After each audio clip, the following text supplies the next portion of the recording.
est présenté par René Léon Fonseca. Alors bonjour René, ça va? Bonjour Sarah. Bienvenue. Ça Magnifique stade hein, aujourd'hui. Magnifique stade et puis voilà, quoi. On met de côté les cravates, cravates Zévès et tout. Et puis on est au taquet, voilà. Tous derrière les lions. Tous derrière les lions. Allez, on y va pour le journal, les titres et puis le développement, évidemment, avec toi. Mesdames et messieurs, bonjour, ravi de vous retrouver pour cette édition de la matinale. Et on commence d'abord, on parle d'abord du match Sénégal-Égypte prévu ce soir. Une fois n'est pas coutume, la rencontre se déroulera ici, dans ce temple du football, et toutes les dispositions ont été prises bien sûr par la Fédération sénégalaise du football. Le président de la commission d'organisation, Amadou Kane, revient sur les points de vente puisque le match va se dérouler à guichet fermé. Il nous parle également des dispositions d'accès et de sécurité. Nous l'écoutons. Tout est fin prêt. Par rapport à l'organisation, nous allons ouvrir 30 portes, n'est-ce pas, pour les spectateurs, les piétons. Nous allons ouvrir au niveau du lycée.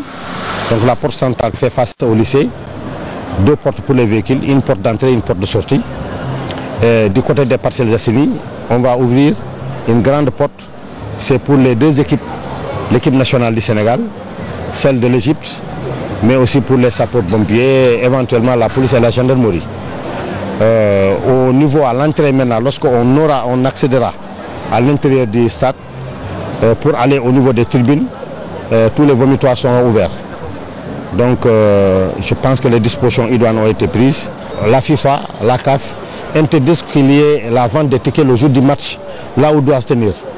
Bon, peut-être qu'au niveau de la fédération, au niveau de Dembo Diop et d'Ibemar, le vendredi, on restera les gens vendre jusqu'à peut-être midi. Mais au-delà de cela, il n'y aura plus de possibilité de vente. L'innovation maintenant, c'est les vidéos. Je voudrais dire qu'aujourd'hui, au moins 30 mètres à l'extérieur du terrain, nous pourrons savoir tout ce qui se passe. À l'intérieur, n'est-ce pas, tout ce qui se fera sera su par un comité que nous avons mis sur place. Voilà, et justement, pour permettre aux spectateurs d'accéder au stade Léopold Sédar Senghor en toute tranquillité, un plan de circulation a été élaboré. On voit tout cela avec le lieutenant Fall de la compagnie de circulation de Dakar. Les véhicules qui viendront de l'autoroute, arrivés à la hauteur du stade, ne pourront pas tourner immédiatement à droite. Ils vont continuer pour prendre le pont, passer par Grand Médine, pour enfin sortir de Grand Médine pour accéder au stade. Donc, ceux qui seront munis de leur badge. Seuls ces véhicules auront la possibilité d'accéder au stade. Donc, il y a une porte qui leur est ouverte pour accéder donc à l'intérieur du stade. Donc il y a aussi des parkings qui sont réservés pour les autorités donc, qui seront donc, au rendez-vous à cet événement. À partir du pont Sénégal 92 jusqu'au rond-point de la case, on amènera des éléments de renfort.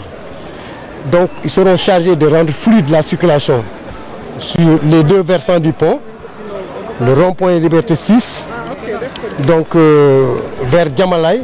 Donc tous ces axes qui mènent vers le stade seront pourvus d'éléments de circulation pour assurer la fluidité de la circulation. Il y a des caméras de surveillance qui sont implantées aux alentours du stade. Les gens qui tenteront donc d'agresser sont automatiquement pris parce qu'il y a une salle de surveillance au niveau du stade. Donc nous demandons aux autres de respecter à la lettre donc, le plan qui est conçu donc pour venir assister au match. Et on rappelle que ce match est prévu à 20 h et ce sera en direct et en exclusivité sur la RTS. Dans l'actualité également, sachez que la date des formalités d'inscription et d'enregistrement pour le pèlerinage au lieu saint de l'islam 2014 est prolongée jusqu'au 10 septembre, délai de rigueur. Le commissaire au pèlerinage qui a tenu un point de presse hier est revenu sur certaines mesures. La première, pas d'augmentation de quotas pour les organisateurs privés et pas de pèlerins non encadrés. On voit tout cela avec Amadou Ramcham. Pèlerins ayant fini leurs inscriptions et qui suivent attentivement les leçons des encadreurs. Pourtant, les autorités qui avaient fixé la fin des formalités au 29 août sont obligées de prolonger le délai jusqu'au 10 septembre. Nonobstant la conjoncture, Le commissaire général, qui n'est pas satisfait de la cadence actuelle des enregistrements, essaie d'en comprendre les raisons. Je suis à plus de 2200, mais je ne suis qu'au 6e vol alors que j'en ai 9. J'essaie d'analyser la situation. Je me suis dit, bon, c'est peut-être parce que le 7e vol qui lui atterrit à Jeddah est une innovation, que les gens ont peur des innovations, ou c'est peut-être parce qu'il y a des organismes privés qui retiennent des pèlerins, qui espèrent des solutions de pèlerins non encadrés.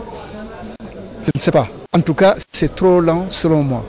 Et malheureusement, ils vont attendre les 2 derniers jours pour venir faire appel à leur relation avec le commissaire, à leur relation avec le ministre, pour avoir des droits désorganisés en définitive toute l'organisation qui a tenu jusqu'à présent. Cette année, plusieurs innovations, la plupart imposées par l'Arabie Saoudite, sont apportées dans l'organisation du Hajj. D'abord, la pension complète obligatoire à la charge du logeur. Ensuite, la réduction de la durée qui oblige les autorités à faire passer les 6 premiers vols par Médine et les 3 derniers vols par Jeddah. Et enfin, le service plus à Mouna où le pèlerin est nourri à chaud. Une série de mesures qui a fait évoluer le package. L'année dernière, le package était à 2 385 000.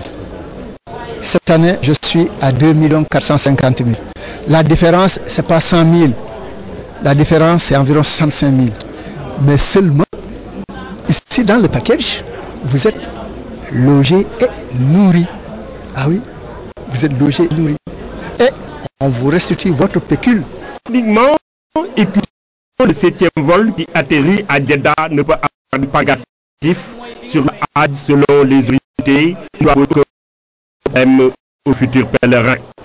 Les Sénégalais ont l'habitude d'attendre les derniers moments pour créer le rush. Cette prolongation, ils ont encore le temps de faire leurs formalités et s'éviter ainsi de fâcheuses situations. Autre aspect de l'actualité, pour finir cette rencontre sur la problématique des déchets transformés, organisée par la coordination des déchets solides, objectif imprégner les journalistes des missions et des objectifs socio-économiques du PNGD. Le PNGD, c'est le programme national de gestion des déchets. Les collectivités locales constituent la cible de ce programme, nous dit Mamoudou Laminba. Partagé sur la stratégie nationale de gestion intégrée et durable des déchets solides, c'est ce qui a réuni les acteurs du programme national de gestion des déchets et la presse nationale. Objectif, dégager des voies et moyens de catalyser les ordures au profit d'un Sénégal émergent. Par les déchets, on voyait en termes de matière nuisible, matière dont personne ne veut, mais aujourd'hui, quand même, cette perception a évolué. Les déchets constituent plutôt une matière première,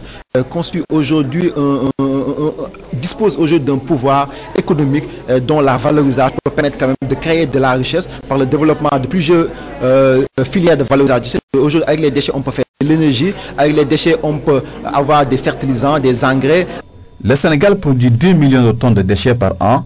Les collectivités locales se retrouvent ainsi avec des quantités importantes d'ordures. Leur implication effective est donc souhaitée pour la réussite du programme. C'est la collectivité locale qui va porter l'action. Et en cela, nous accompagnons les collectivités locales dans la planification opérationnelle locale pour que chaque collectivité locale puisse disposer d'un plan local de gestion des déchets avec le renforcement de l'État en matière d'infrastructures, en matière d'outils de communication et de sensibilisation. On espérera qu'effectivement le tout sera joué. L'émergence du Sénégal ne peut se faire sur un territoire insalubre. Elle nécessite un espace viable, compétitif et porteur d'un développement durable. Un changement de comportement des populations est ainsi souhaité pour impulser l'économie du pays par les déchets.